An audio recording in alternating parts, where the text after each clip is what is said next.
I had enough. This YouTuber is like the one to worst, but she makes videos that makes people stay more like this because it takes a long time to like a comment and like makes more comments and like these videos like I said here. That's like begging. And these are the bad videos, still bad kids. These kids only watch these bad videos, bad videos.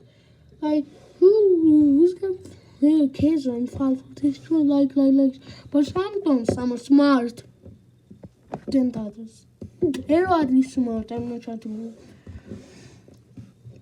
And now text to speech doesn't prove it to me. Like text to speech is one of the worst.